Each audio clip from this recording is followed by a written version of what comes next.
The rejection letter felt like a slap across my face as I read it for the second time. Unfortunately, we regret to inform you that you have not met the standards required for commercial pilot certification. The words blurred as tears I refused to shed threatened to fall. Captain Rodriguez, my flight instructor, wouldn't even look at me as he delivered the news in person. Before we jump back in, tell us where you're tuning in from, and if this story touches you, make sure you're subscribed, because tomorrow, I've saved something extra special for you. Maybe commercial aviation just isn't for you, Sarah, he said, his voice carrying that patronizing tone I'd grown to hate. Have you considered flight attendant training instead? It's a respectable career for women in aviation. I crumpled the letter in my fist, watching him shuffle his papers with practiced indifference. This was the second time I'd failed the final certification exam at Phoenix Aviation Academy. The second time I'd been told I wasn't good enough. The second time my dreams had been crushed by men who believed the cockpit was no place for a woman. The airline industry requires split-second decision-making. Captain Rodriguez continued, not bothering to soften the blow. Perhaps you'd be more comfortable in a support role. I stood up slowly, my legs unsteady. Around me, my male classmates were celebrating their certifications, already discussing job prospects at major airlines. They'd passed on their first attempts, of course. They always did. Thank you for your feedback, I managed, my voice steadier than I felt. I walked out of that academy with my head high, but inside, I was shattered. That night, in my tiny studio apartment overlooking the Phoenix airport, I watched planes take off and land through my window. Each one felt like a reminder of what I couldn't achieve. My savings account was empty after paying for flight school twice. My parents had stopped taking my calls after I'd turned down yet another practical job offer to pursue what they called my flying fantasy. I was 26 years old, twice failed, and completely alone, but giving up wasn't in my DNA. 3 months later, I found myself at Skyline Regional Airport, a smaller facility that trained pilots for cargo and charter flights. The pay was less prestigious than commercial aviation, but it was still flying. The owner, Captain Elena Martinez, was a former military pilot who'd been fighting gender discrimination in aviation for decades. I don't care what Phoenix Academy told you, she said during my interview, her steel gray eyes studying my logbook. I care about whether you can fly. Can you fly, Sarah? Yes, ma'am, I can fly. Then let's see it.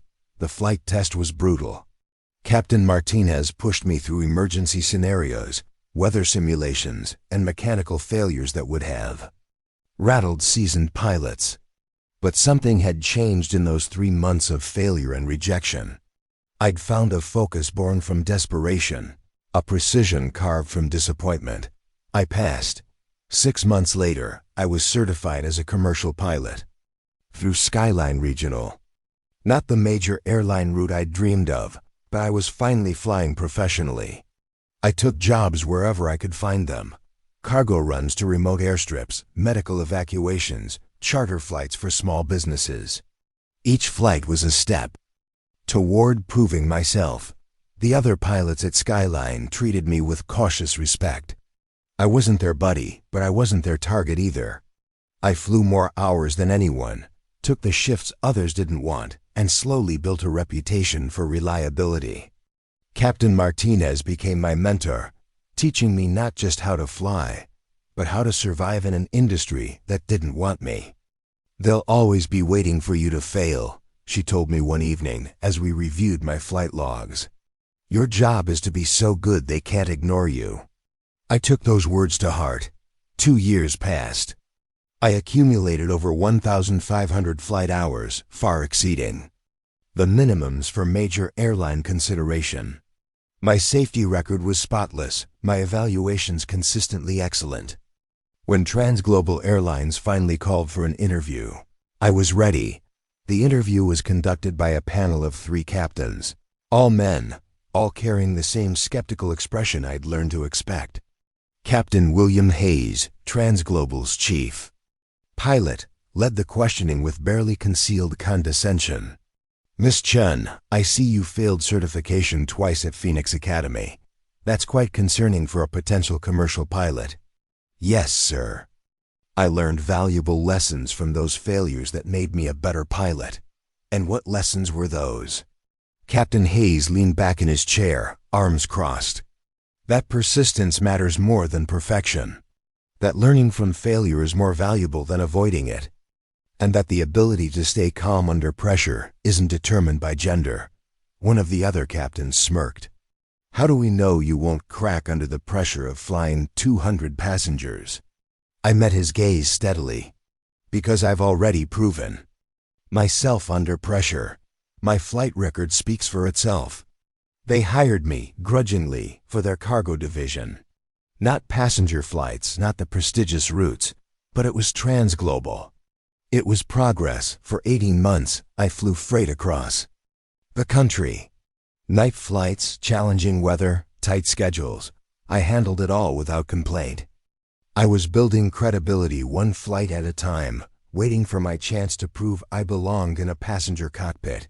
That chance came on a rainy Tuesday morning in November. Captain David Morrison, scheduled to fly TransGlobal Flight 447 from Phoenix to Seattle, called in sick an hour before departure.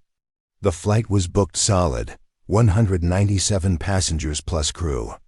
Standard protocol required finding a replacement captain, but weather delays across the system had stretched pilot availability thin.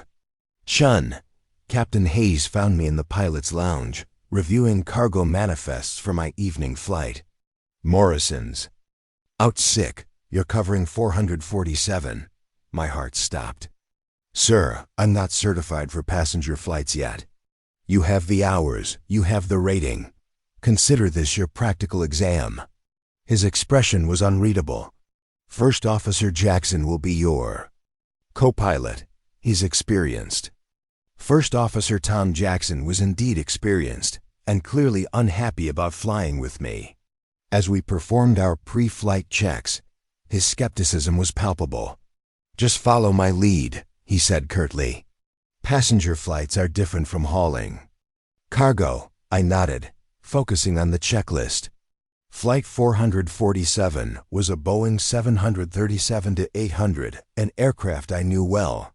The weather was marginal rain and gusty winds, but within acceptable limits. Everything seemed routine. We pushed back from the gate at 10:15 a.m., 30 minutes behind schedule.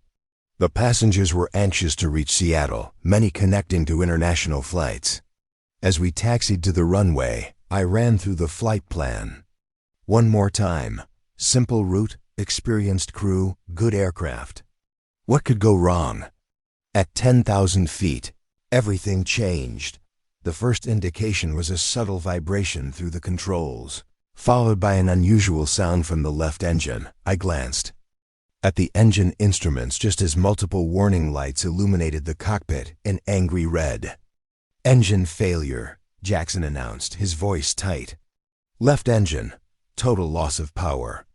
I felt the aircraft yaw to the left as asymmetric thrust tried to pull us off course. My hands moved automatically to the controls, applying rudder pressure to maintain heading while reducing power on the right engine to balance the aircraft. "Emergency checklist," I ordered, my voice surprisingly calm. "Declare emergency with a TC." But as Jackson reached for the radio, more warning lights joined the first. Hydraulic pressure dropping. Flight control systems degrading. The vibration was getting worse. "Phoenix approach. TransGlobal 447 declaring emergency," Jackson transmitted. "We have multiple system failures, requesting immediate return for landing." TransGlobal 447, roger emergency. "Turn right heading 090, descend and maintain 8,000 feet. Emergency equipment standing by." That's when the second engine began to fail. The cockpit erupted in alarms as the right engine started losing power erratically. We weren't just dealing with an engine failure anymore. We were looking at total power loss with 200 people on board. "This isn't possible," Jackson whispered, staring at the instruments in disbelief. "Both engines don't just fail." But they were failing.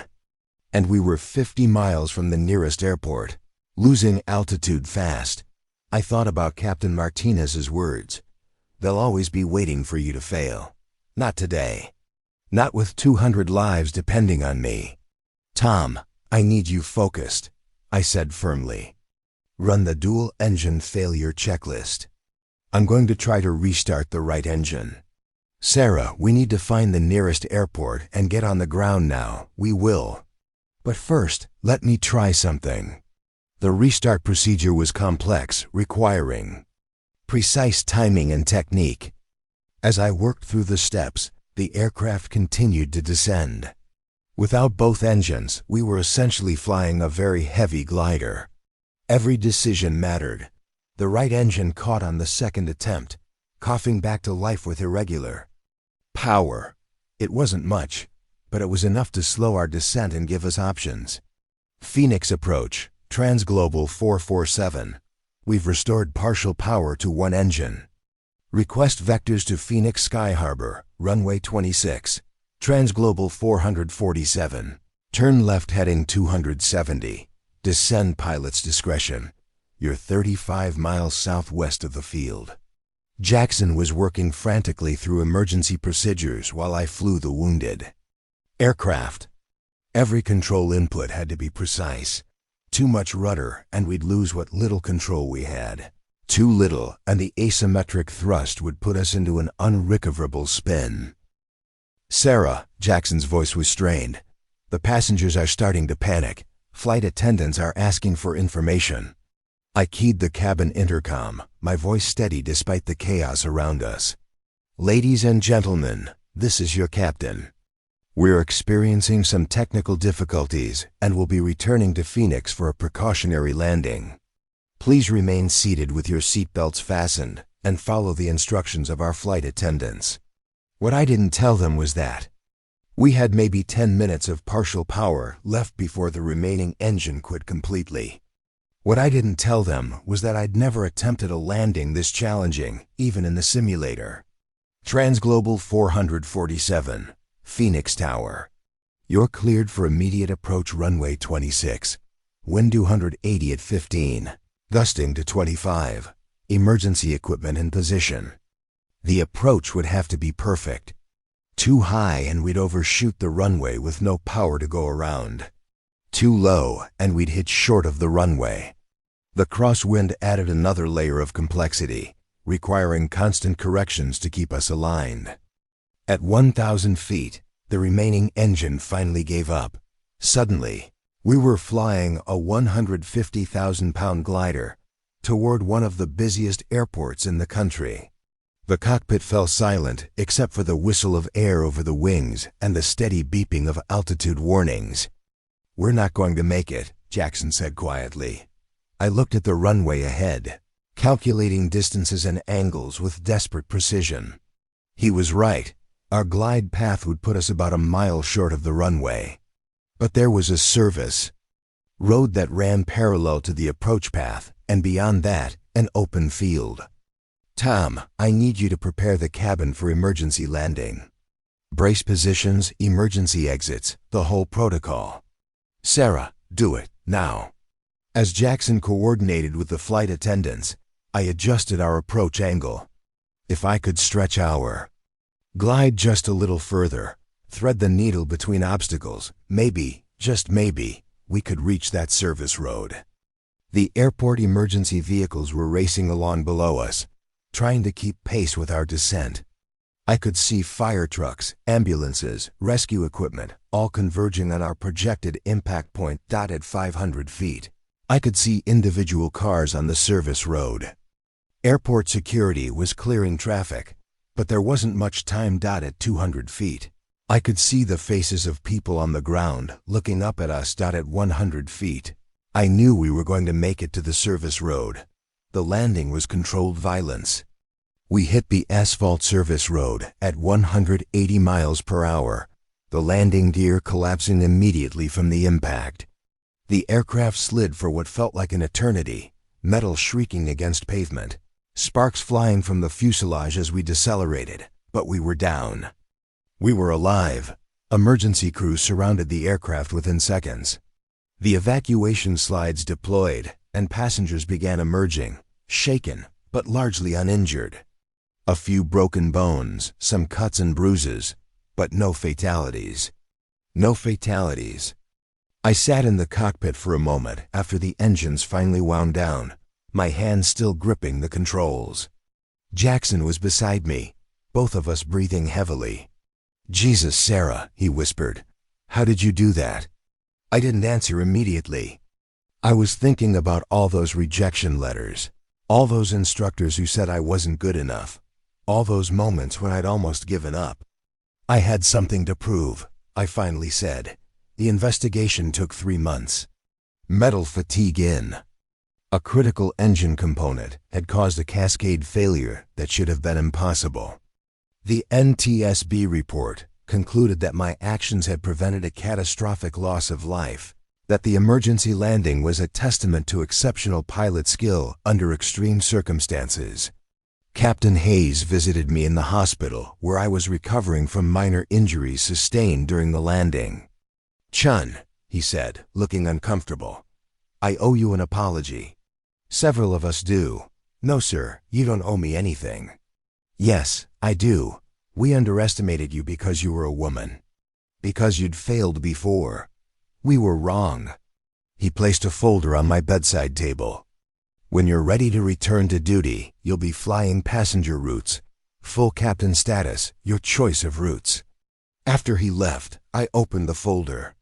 Inside was a letter of commendation from TransGlobal's board of directors, a recommendation for the Distinguished Flying Cross from the FAA, and a new assignment as captain of international routes. But what meant the most was a handwritten note from Captain Martinez. "Told you they couldn't ignore you forever. Proud of you, Captain." 6 months later, I stood in front of a class of new flight students at Skyline Regional. Among them were 12 women, more than had ever enrolled in a single class before. They looked at me with the same desperate hope I'd once carried. "Some of you will fail your first certification exam," I told them. "Some might fail twice. The question isn't whether you'll fail. The question is what you'll do after you fail." One young woman in the front row raised her hand. "Captain Chun, what if everyone says we're not good enough?" I smiled, remembering that same question echoing in my own mind years ago. "Then you prove them wrong. One flight at a time. One decision at a time. One perfect landing at a time." I looked out the window at the aircraft lined up on the tarmac, each one representing possibility, each one representing dreams that refused to die. Because sometimes, I continued, the person everyone said couldn't fly is exactly the person you need in the cockpit when everything goes wrong. The room was silent for a moment, then filled with the sound of determined applause. After all, failure isn't the end of the story. Sometimes it's just the beginning of something extraordinary. Up next, you've got 2 more standout stories right on your screen. If this one hit the mark, you won't want to pass these up. Just click and check them out. And don't forget to like, subscribe, and turn on the notification bell so you don't miss any upload from us.